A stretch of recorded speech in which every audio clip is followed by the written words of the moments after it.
Olá, sétimo ano, estamos juntos mais uma vez, só que agora para dar início ao nosso segundo bimestre, tá bom? Nós vamos começar pelo capítulo 5, que está na página 88, tá bom? Esse capítulo 5 fala sobre invertebrados, a primeira parte de invertebrados, porque o capítulo 6 também está em invertebrados, tá? Fala sobre invertebrados.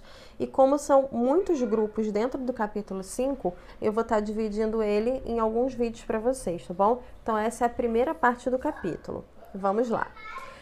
O primeiro grupo, né, o primeiro filo que esse capítulo vai abordar é o filo dos poríferos, tá? Quando a gente fala do filo dos poríferos, a gente está falando das esponjas. As esponjas têm como característica serem animais que as células não formam órgãos e tecidos, tá bom? A maioria desses animais são marinhos. Eles são sésseis, então significa que eles vivem fixos ao substrato, e eles são animais filtradores, tá bom? Então eles tiram o seu alimento, conforme a água vai passando, ele vai filtrando os nutrientes que ele precisa. Essas células vão filtrando, tá bom? E aí, quando a gente fala de poríferos, eles podem se reproduzir de duas formas, da forma sexuada e da forma assexuada. Quando a gente fala de reprodução sexuada, a gente está falando de uma reprodução onde ocorre a troca de gametas, tá? No caso deles, como é que vai funcionar? É essa primeira imagem aqui, ó. Repara que o macho libera os espermatozoides na água, tá? Só que a fecundação não ocorre de forma externa, vai ocorrer na fêmea, tá? Então aqui, ó, vai ocorrer uma fecundação interna, tá bom?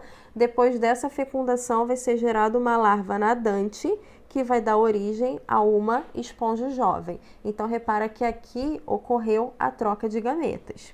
No caso da reprodução assexuada, é aquela onde o indivíduo ele se reproduz sozinho, ele não depende de mais ninguém. Então você tem uma esponja, ó, repara que essa esponja vai desenvolver um broto.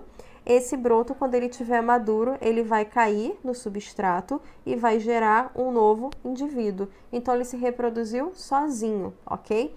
Aqui na reprodução sexuada, como houve uma troca de gameta, eu tenho uma variabilidade genética. E aqui na assexuada, como não houve troca de gameta, geneticamente são todos iguais. É como se fossem clones, tá bom?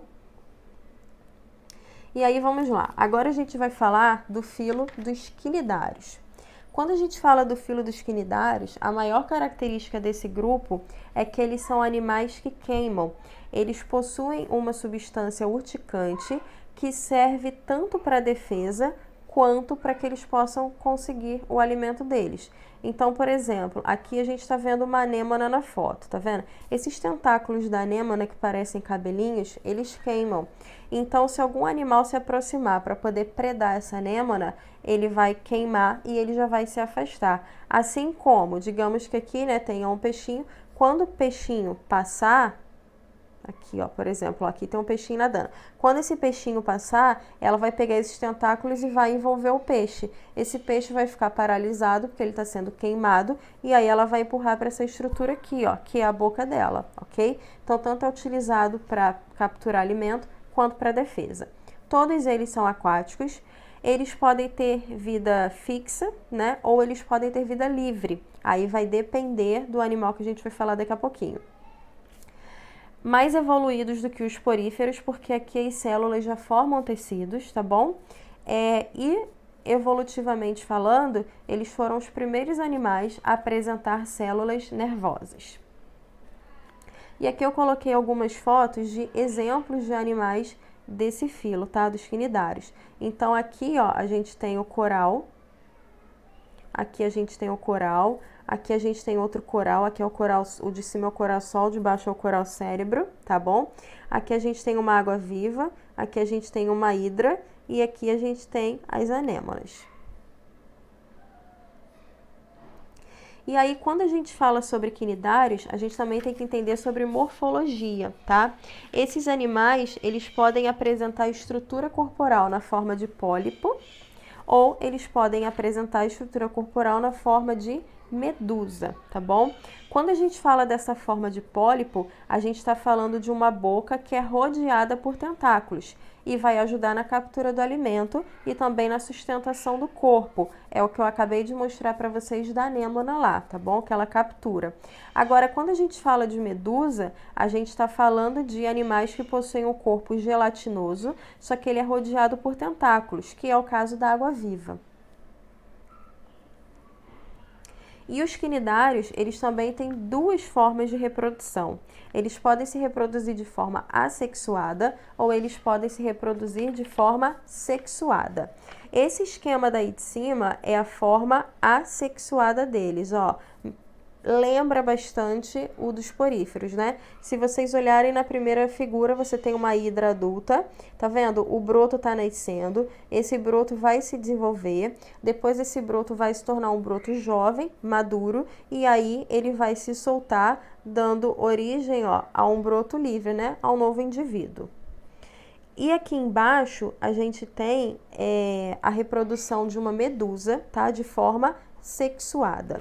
Então, vamos entender o seguinte. Repara que aqui, ó, aonde você tem essa medusa, aqui na realidade vai estar ocorrendo uma reprodução sexuada, tá bom?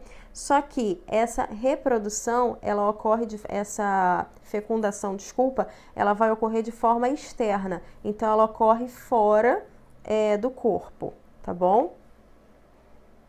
O encontro dos gametas vai ocorrer fora do corpo, vai ocorrer na coluna de água.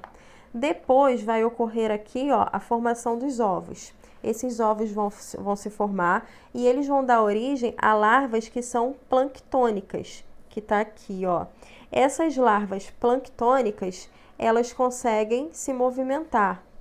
E aí, elas vão se diferenciar, dando origem ao pólipo. Ó, o pólipo já é esse daqui, ó, dá origem ao pólipo, tá bom? Que, por sua vez, vai se reproduzir de forma assexuada, que pode originar uma nova medusa, tá bom? Aqui, ó, ele entra no processo de estrobilização, aí ele pode gerar uma nova medusa, tá vendo? Essa nova medusa aqui.